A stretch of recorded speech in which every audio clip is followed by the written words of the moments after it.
Hello everyone, and welcome to another Story Mode intermission episode. We have now played up through Kingdom Hearts, Rechain of Memories, Kingdom Hearts 2, 358 over 2 days, and Recoded. Much has happened. So, before we launch into Birth by Sleep, in which a lot more is going to happen, let's do a quick recap of the entire plot as we currently understand it. Just like last time, this summary is only going to include pieces of plot information from the games we have completed so far. This is going to be a lot more complicated than last time, so buckle up or something. Here we go!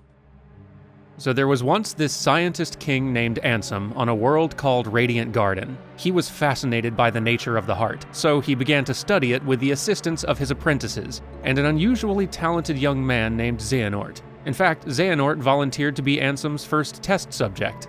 But the king soon came to regret these experiments. His apprentices had developed a fascination with the darkness in people's hearts, and had begun secretly performing more troubling research of their own, experimenting upon the hearts of Radiant Garden's citizens, building an army of Heartless in the castle's depths. When Ansem finally tried to stop them, they took over, banishing the king to the realm of darkness and continuing their plans under Xehanort's leadership. They destroyed the barriers isolating Radiant Garden from other worlds, and in their pursuit of darkness, they were consumed by it. When someone's heart is lost to darkness, that corrupted heart transforms into a shadow, a manifestation of darkness known as a Heartless. These Heartless seek to consume not only the hearts of those around them, adding even more shadows to their numbers, but also the hearts of the worlds they inhabit. But life in the Kingdom Hearts universe is made up of three things: a heart, a soul, and a body. And the body and soul don't just vanish when the heart is lost. Instead, the husk left behind continues existence in a new form, known as a nobody, an empty being existing in neither light nor darkness. And in the case of a particularly strong-willed individual, that nobody may even be able to retain a semblance of their original form. All of Ansem's apprentices would lose their hearts to darkness and become nobodies. Xehanort would lose his heart as well, splitting himself into two beings. His nobody would take the name Xemnas and form Organization 13, and Xehanort's Heartless would adopt the name of Radiant Garden's former king. This imposter Ansem, seeker of darkness, gathered the Heartless under his command and prepared to launch an assault upon all the worlds of the universe in pursuit of Kingdom Hearts, beyond which, he believed, lay the world of darkness. To access it, he would need to gather 7 Princesses of Heart and the wielder of the Keyblade, a legendary weapon with the power to open or close the doors protecting the hearts of worlds. To find this Keyblade, Ansem chose a girl from Radiant Garden, Xiii, and sent her out into the universe, hoping that her heart would resonate with that of the Keyblade wielder. Xiii wound up on the Destiny Islands with no memory of her former home, and befriended 2 boys named Riku and Sora. This brings us to the events of Kingdom Hearts. Ansem, Xehanort's Heartless, finds Xiii and connects the island, allowing the Heartless to pour in. Sora is suddenly granted the Keyblade to fight them. Xiii mysteriously vanishes into Sora, which is very important, and Riku embraces the darkness in hopes of exploring other worlds like he's always wanted to. The islands are consumed by the Heartless, and everyone is scattered. Sora winds up in a transitory world called Traverse Town, where he meets a handful of Radiant Garden refugees, as well as Donald and Goofy, King Mickey's right-hand men.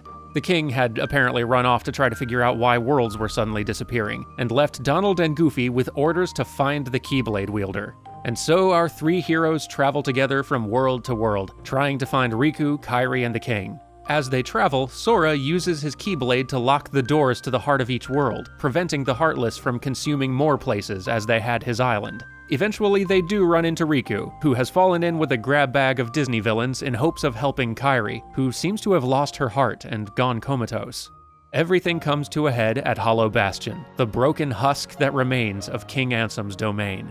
Riku gives fully in to darkness and is possessed by Xehanort's Heartless. While confronting his possessed friend, Sora learns that Kyrie's heart has actually been trapped inside him, basically piggybacking inside his own heart ever since their island was destroyed. So, being the wonderful little boy he is, Sora uses the Keyblade to unlock his own heart and release Kyrie's from its prison.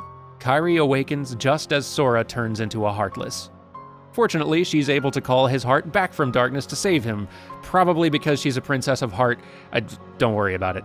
This moment has enormous ramifications, which we are going to come back to in a moment. Anyway, Sora, Donald, and Goofy pursue Xehanort's Heartless to the end of all worlds, defeat him, and then close the door to darkness with Riku and King Mickey's help, which unfortunately leaves Riku and Mickey trapped on the other side. All the worlds lost to darkness are revived, everyone gets sent back to their home, Kairi gets thrown back to the Destiny Islands, and Sora, Donald, and Goofy find themselves out in the middle of nowhere. This is where the story splits into a couple different threads, and the reason for that is this moment. When Sora does this, a lot happens. The real Kingdom Hearts begins now. Like I said before, when a heart is consumed by darkness, a Heartless is created, but so is a nobody. So when Sora became a Heartless, even for those brief minutes, that event gave birth to a nobody, a completely new being who awakes in Twilight Town with no memory and no understanding of what he is. This nobody is found by Xemnas, given the name Roxas, and recruited into Organization 13. Oh, but we are just getting started, because apparently Sora having Kairi's heart inside him at the moment of this noble sacrifice complicates things further. In addition to creating a Sora nobody, this moment also created a Kairi nobody, who we know as Naminé. And Naminé's a very weird case because she was born of Kairi's heart, but Sora's soul and body. Congratulations, 12-year-olds, your hearts basically had a kid. Anyway, let's talk about Organization 13. As a group of nobodies led by Xemnas, the organization's objective is to restore the hearts they've lost, and they plan to do this by creating their own Kingdom Hearts. Yes, apparently, there can be multiple Kingdom Heartses, and multiple ways to bring them into existence. Isn't this fun? When a Heartless is defeated, the corrupted heart is set free, so the organization's plan is to free as many hearts as possible and gather them into one place until a Kingdom Hearts forms. But you can't truly free a corrupted heart with any old weapon. Only a Keyblade will do. Convenient then that a Keyblade wielder just turned himself into a Heartless. So Roxas, now that he has been inducted into Organization 13, is immediately given the task of defeating as many dang Heartless as he can. But he barely has time to settle into his new life when half the members of the organization are sent off on a secret mission. Because that's right, it's time for Chain of Memories! Let's jump back to the boys for a minute. While seeking Riku and the King, Sora, Donald, and Goofy are lured by members of Organization 13 into a mysterious place called Castle Oblivion. But the further our heroes venture into this castle, the more of their memories they begin to lose. Eventually, Sora even starts to forget Kairi, instead remembering another girl he grew up with on the islands named Naminé. You remember Naminé, yes? Well, it turns out that Naminé is in the castle, but obviously she is not a girl from Sora's childhood. What's more, due to the bizarre circumstances of her creation, Naminé has the power to manipulate the memories of Sora and people close to him. She has been the one tampering with Sora's memories ever since he entered the castle, under orders from her captors. 6 organization members were sent to Castle Oblivion to intercept Sora: Marluxia, Larxene, Vexen, Lexaeus, Zexion, and Axel. Marluxia and Larxene, though, have some secret plans of their own. Their hope is that they can use Naminé's powers to try to control Sora themselves, and use him to take over the organization proper. Unfortunately for them, organization leadership has already caught wind of their schemes, and given Axel orders to play double agent and eliminate any traitors he can sniff out. Meanwhile, Riku is also in Castle Oblivion for reasons, awakened there mysteriously after helping to close the door to darkness. He too has been making his way through the castle, with the help of King Mickey and a mysterious shrouded figure named Diz, confronting organization members and wrestling with the lingering darkness within him, the remnants of Xehanort's Heartless's control. When the dust settles, Axel is the only member of the organization to leave the castle alive, having successfully disrupted the traitor's plans. Riku comes to terms with the blend of light and darkness within himself, fights off Xehanort's influence, dons one of the organization cloaks so he can traverse the darkness safely, and leaves the castle together with King Mickey and Diz. Then there's Sora. Sora finally reaches Naminé and learns the truth about her. She apologizes and offers to restore the memories she's tampered with. Unfortunately, it's gonna take a long time to complete the process, and he won't remember anything that happened in Castle Oblivion when she's done. So he goes to sleep in an egg thing, and Naminé goes to work. Diz and Riku eventually join up with her and try to support her efforts. Okay, back to Roxas. As Roxas settles into his new Organization 13 life of doing daily missions, he soon befriends 2 other members of the organization, Axel and their mysterious newest initiate, Xiii. But Xiii isn't just another nobody. No, no, no. It turns out she is yet another product of this. See, back before Axel snuffed him out, Vexen here had a little pet project creating puppet replicas. He was responsible for creating the Riku replica we bumped into at Castle Oblivion, and he was also responsible for creating Xiii here. Xiii is a replica of Roxas infused with some of the stray memories Naminé had ripped from Sora. She is ultimately the organization's backup plan in case Sora doesn't cooperate and Roxas doesn't work out. What's more, because Xiii is unwittingly siphoning Sora's stray memories, her very existence is interfering with Naminé's restoration process. So long as Xiii holds those memories, Sora cannot be resuscitated. Upon learning this, Diz sends Riku in to handle it. Riku confronts Xiii about the matter, and as she slowly comes to realize what she is and what the organization intends for her, she eventually chooses to give herself up and reunite with Sora, fleeing the organization and forcing Roxas into a lethal confrontation. Furious over the way he and Xiii have been used, Roxas sets out to honor her last wishes and disrupt the organization's plans. Unfortunately, Naminé also needs Roxas's cooperation to complete her work on Sora, so Riku comes a-calling. The two boys fight, Riku embraces his own darkness and wins at the cost of a hot new summer look, and Roxas is captured. Diz drops Roxas into a virtual Twilight Town so Naminé can finally finish her work on Sora uninterrupted, and everything is sad. This brings us to Kingdom Hearts 2. Geez, there's so much left. So Roxas is living a chill summer vacation life in this simulation with no memory of what happened prior to his capture. But as Sora's restoration nears completion, and as organization members try to hack in, the simulation starts going screwy, and Roxas struggles to maintain his grasp on reality. Eventually, Naminé, Diz, and Riku manage to coerce him into finally re-merging with Sora, allowing our boy to finally wake the F up and reunite with his cartoon friends.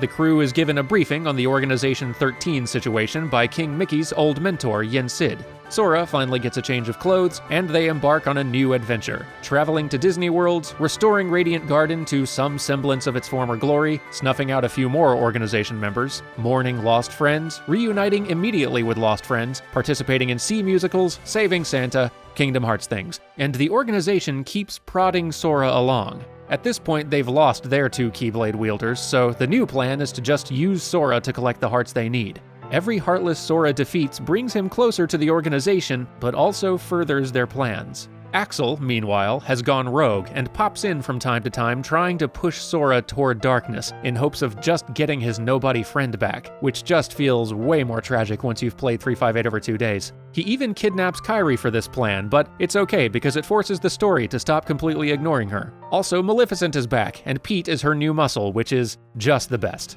Eventually, our boys are ready to take the fight to the organization where they live, their headquarters, the world that never was. As the boys storm the castle, Diz finally reveals his true identity and attempts to sabotage the organization's near-complete Kingdom Hearts by converting the hearts into data, which I am sure sounded like a better idea in his head.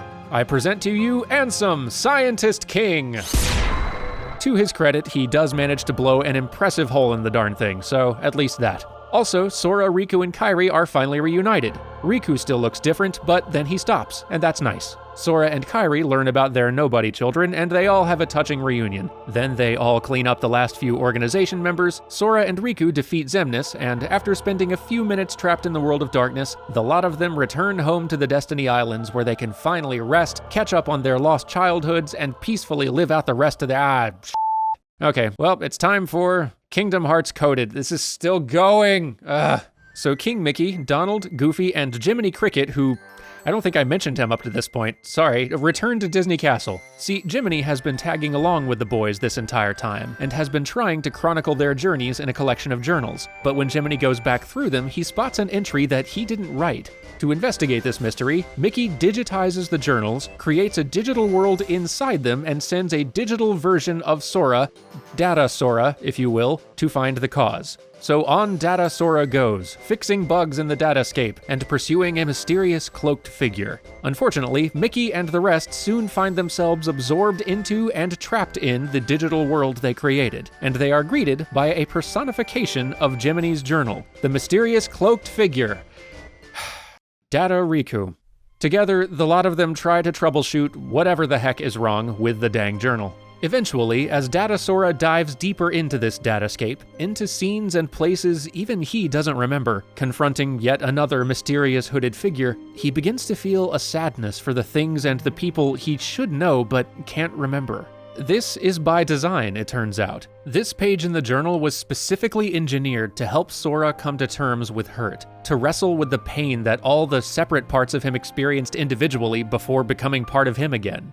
Once he succeeds in accepting that hurt, Data Sora finally reaches Data Namine, who tells him that the bugs in the journal are a side effect of her memory tampering, and that Sora's connections to Roxas and Xiii and Axel and a bunch of people we don't even know yet have made him the key to, everything. Data Sora reports back. Mickey delivers this news to Yin Sid. Yin Sid drops the knowledge that, by the way, if a Heartless and a Nobody get defeated, the original comes back to life, so we should probably get to battle stations and make the new kids take a test. So Mickey sends a message via the fastest and most efficient form of communication known to humankind, summoning our crew to action.